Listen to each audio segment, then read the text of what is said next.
E falando do Brasil, também a gente está vendo que o plano, né, do Haddad desde o começo ali, que era aumentar a arrecadação, parece que começou a surtir um pouco de efeito, né?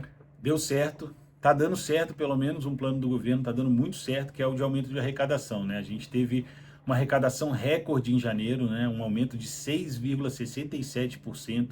É o maior valor de arrecadação mensal desde 1995, né? Acho que não lembro se 95 já tinha o real, mas pode ser que sim, né? Foi de 280 bilhões a arrecadação, né? Agora a gente precisa ver direitinho como que ficou o gasto nesse período, né? Teoricamente tem que ficar mais baixo para a gente também ter um superávit, pelo menos um superávit mensal aí, né? A gente vem de um déficit recorde do ano passado, principalmente no final do ano. Tem a questão de ter sido precatório, que estava meio fora da expectativa, mas mesmo assim é gasto e pronto, né? É dinheiro que saiu do bolso e foi para fora. E o dinheiro que está entrando no nosso bolso acaba saindo via arrecadação também, né? Via mais imposto, via receita do governo, principalmente em 3 pontos, né? O aumento do PIS/COFINS dos combustíveis impactou bastante nessa conta. A tributação dos fundos exclusivos, que é uma pauta do Haddad, né? Que ele trouxe. Inclusive hoje ele falou no G20 que a maior 8% da arrecadação dos países do mundo são de grandes fortunas, de herança e tal, e ele quer fazer uma implementação meio geral, assim, Global. uma regra global para esse tipo de imposto. E por último foi a tributação em cima do lucro dos bancos, né, que tiveram um ano espetacular. A gente está vendo os resultados, com exceção de um ou dois, mas a gente está vendo os resultados dos bancos agora que foram muito bons e que aumentou também essa arrecadação aí para janeiro. Qual que é o grande problema aqui no Brasil que nenhum governo consegue resolver? A gente tem, desde da promulgação da Constituição de 88, a gente tem um orçamento super engessado, né? Os gastos que a gente tem, eles são meio que obrigatórios, assim, nenhum governo consegue mudar isso e vai para cima de 90% esses gastos. E a maioria deles são gastos com salário, com pessoa, né? Sai da conta do governo e vai para a conta de alguém, né?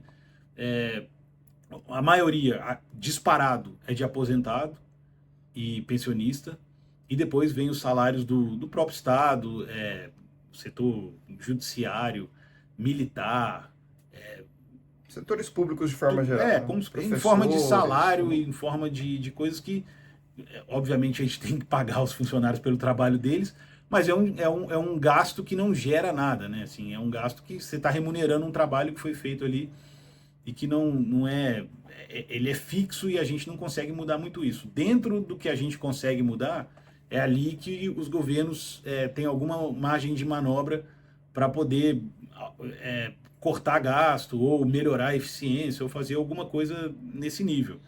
E, mas é muito pouco, o impacto é pequeno. Então eles foram direto para a arrecadação mesmo. Não parece que vai ter corte de gasto, né? A nova regra permite um aumento de até 2,5% dos gastos no ano, dependendo do aumento da receita. O aumento da receita está dado, então provavelmente os gastos vão subir nesse patamar ou chegar nesse teto de aumento aí.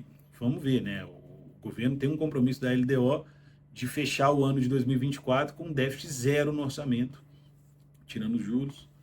E parece que o primeiro plano está dando certo, né? Que é aumentar a arrecadação. Vamos ver se vai sustentar isso pelos próximos meses. Lembrando que o orçamento do governo ele é muito parecido com o de qualquer família, de qualquer pessoa. É a entrada de dinheiro, a entrada de receitas e a saída das despesas. Então, a primeira perna ali que foi a receita veio positiva, só que o plano ali do governo que sempre a gente já viu, né, já conhece o Lula de algum tempo, e ele fala abertamente disso, que o Estado ele é um indutor da economia, então ele tem que gastar muito para continuar gerando mais emprego e mais receita consequentemente. Obviamente a gente sabe que tem algumas limitações nesse modelo e vamos acompanhar para ver se se o governo acabar não fazendo nenhuma besteira para que a gente possa buscar de fato déficit zero e começar daqui a pouco a ter superávit, né? Não dá para ficar com todo o valor sempre limitado ali e ficar pressionado, porque isso é um problema, né? Para quem acompanha a economia, isso é um problema que sempre existiu. Aqui para a gente, pelo menos por enquanto, não vemos possibilidade de mudança agora no curto prazo. E pelo menos tivemos também uma outra boa notícia aqui pra gente. Quem acompanha a bolsa, principalmente viu uma alta bem forte ontem e veio principalmente ali por conta da inflação, né? Abaixo do esperado, né, César? Pois é, a inflação, apesar de ter vindo quase o dobro de janeiro, né? Em janeiro a gente teve um índice de 0,31, esse mês de fevereiro agora a gente tem até o IPCA 15, né, que ele é medido do dia 15 de janeiro até o dia 15 de fevereiro. Ele veio em 0,76, um pouco abaixo do previsto pelo mercado, que era 0,80 a previsão. Quase em linha ali com o que era esperado, né? A gente teve uma pressão forte no setor educacional, né? Ele subiu quase 5% e é 0,30% do índice. Então, quase metade do índice veio do setor educacional por causa de aumento de matrícula, aumento de tudo relacionado com educação agora no começo do ano. Bom, foi dentro do previsto. A inflação dos últimos 12 meses continua abaixo do teto, que é uma boa notícia para a próxima reunião do Copom, que vai ser agora em março mesmo.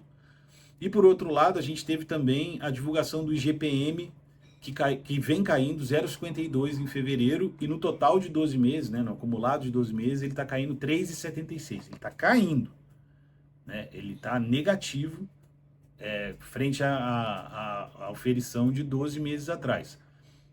Qual que é a relação do IGPM com o IPCA? Né? O IGPM é um índice mais amplo. Ele ele mede preços de toda a cadeia produtiva e ele tem um peso maior no atacado, que leva em conta a alta ou a baixa do preço das commodities e do dólar.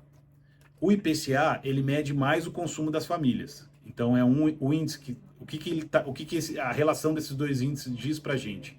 O IPCA, na ponta, né, quando o produto chega na prateleira, ele está mais caro.